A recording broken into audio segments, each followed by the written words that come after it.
All right, welcome back, everybody. We're mom hacking your holiday. So Thanksgiving is next week. Next week. Are you hosting? Not if you're bringing that to Taco Biz.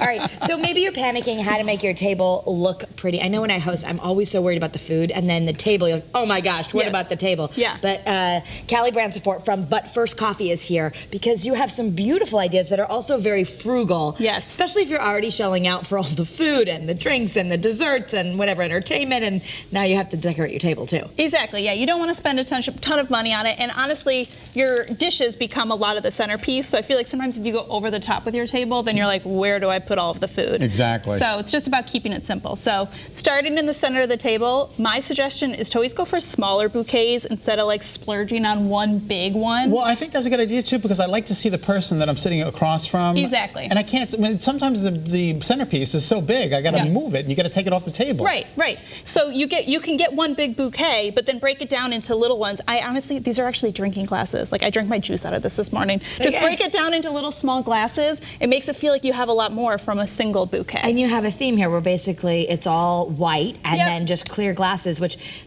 people have this at home, and so don't get caught up that it has to be orange or it has to be brown or it has to be like something really Thanksgiving. You can just, all white is always beautiful. Always, always. And that's why like I always keep my plates and stuff white, because you can always add in a little color with like some ribbon or something little or cheaper, but you don't have to worry about like your full tablescape being, an exact theme. Okay.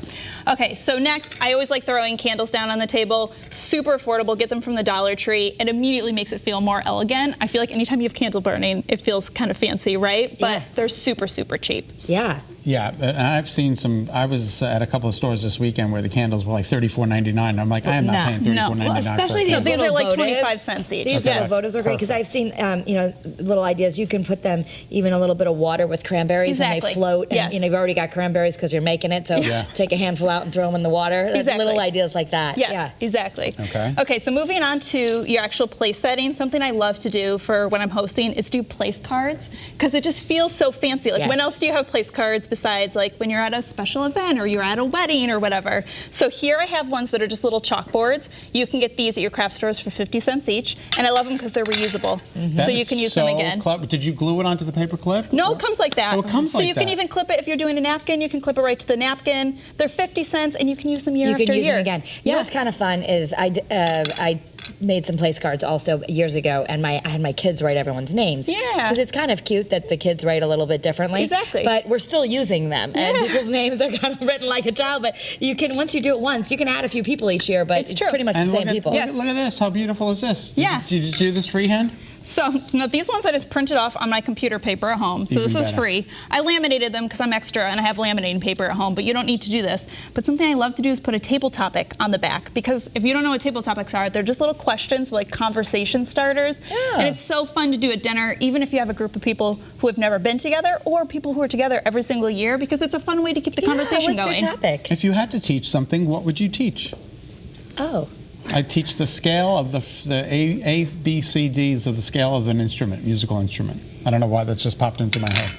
I don't know why, it just popped into my head. I would teach how to make little daily things sacred moments. Okay, all right. See, and now you already have a conversation We only going. have 30 seconds left. Okay. Last thing, I say sometimes ditch the what's the word I'm looking for? Tablecloth, and just go for something simple. This is butcher block paper. You can buy it for $1 at the Dollar Tree. You don't have to worry about like Aunt Wanda spilling her wine on it. And the kids can draw on it. Yeah, Exactly. That's exactly. awesome. That is perfect. Especially if you don't have extra tablecloths, you need to make a kid's table. Cover it with this. That's awesome. And you got these at the dollar store. I love to say that this gold charger. A lot of times you don't invest in the charger because you're like, these were $1. I have a set of 12 for $1. I use them every year. I've had them 6 years. Wow. That's fantastic. Every year at the Dollar Tree they have them. You can get them right now. Look, now everybody knows who I am. All right, you can visit Kallie's blog. It's butfirstcoffeeblog.com.